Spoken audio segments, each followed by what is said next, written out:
Imagine करो पूरा MCU multiverse एक ही जगह टूट रहा है और कैंग सब कुछ कंट्रोल कर रहा है, या शायद सिर्फ हमको लगता है। सब मार्वल फैन समझते हैं कि सीक्रेट वॉर का फाइनल विलन कैंग होगा, क्योंकि अब तक वही हर मल्टीवर्स इवेंट के पीछे था, लॉकी, क्वांटमेनिया, टीवीए, सब जगह। But bro, what if Kang just the beginning, एक डिस्ट्रैक्शन, एक पाउंड जिसके पीछे कोई ऐसा खड़ा है जो एमसीयू को लिटरली रीराइट कर सकता है।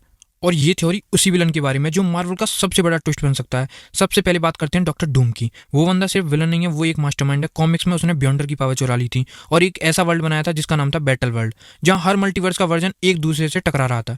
एमसीयू में फेज 6 का टाइटल ऐसे ही सीक्रेट वॉर नहीं रखा गया, वहाँ एक बैटल वर्ल्ड सेटअप हो रहा है। अब ये क्यों इंपॉर्टेंट है? क्योंकि अगर मार्वल डॉक्टर डूम की प्रॉपर्टी इंट्रोड्यूस करता है तो कैंग की डेथ बस एक इल्यूजन बन जाएगी and real villain doctor Doom बन जाएगा। लेकिन अब आती है सबसे बड़ी बात, द बियॉन्डर, एक ऐसा कॉस्मिक बीइंग जो मल्टीवर्स के रूल्स तोड़ता है, जो टाइम के ऊपर है, स्पेस के ऊपर है, और कैंग उसके सामने बस एक प्यादा है।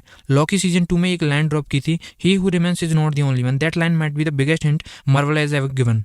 अब भाई, जिनको बियॉन्डर के बारे में नहीं पता उनको बता दूं, बियॉन्डर एक ऐसा बीइंग है जो मार्वल के मल्टीवर्स से बिल्कुल बाहर है। हाँ, तुमने सही सुना, बिल्कुल बाहर। मार्वल में जितने भी अल्टरनेटिव रियलिटीज़ हैं, जितने भी कैंग वेरिएंट्स हैं, इन्फिनिटी स्टोन्स हैं, स्केयर टाइमलाइन है, ये सब कुछ एक छोटी सी दुनिया में एग्जिस्ट करते हैं। लेकिन बियॉन्डर उसी दुनिया से बाहर का है, एक ऐसा करेक्टर जिसको रियलिटीज़ के लॉ फॉलो ही नहीं करने, उसके लिए फिजिक्स, टाइम, स्पेस सब कुछ ऑप्शन है। बियॉन्डर को पहला इंट्रोडक्शन 1984 में जब हुआ था, जब उसने अर्थ के हीरोज और विलन्स को उठा के एक नए प्लेनेट पे डाल दिया, जिनमें Spiderman, iron man, Thor, Hulk, doctor Doom और मैग्नीटो सब थे।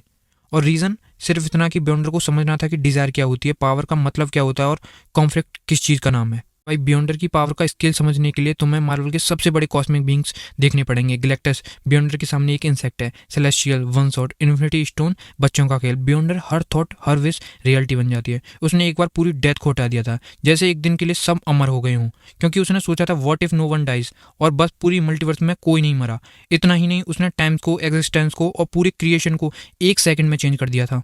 और फिर आती है डॉक्टर डूम की एंट्री। सीक्रेट वॉर के एंड में डॉक्टर डूम ने बियॉन्डर की ही पावर चुरा ली। वो खुद एक गॉड बन गया, उसने नए प्लैनेट्स बनाए, लोगों की यादें मिटा दी, सब कुछ कंट्रोल करने लगा।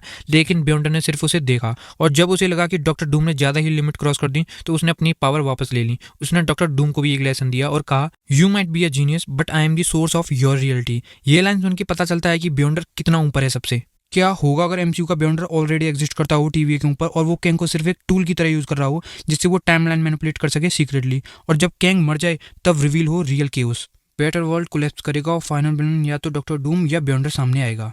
तो भाई, आज के लिए इतना ही। अगर वीडियो अच्छी लगे तो वीडियो को लाइक और चैनल को सब्सक्राइब कर देना ऐसी और मार्वल थ्योरीज के लिए।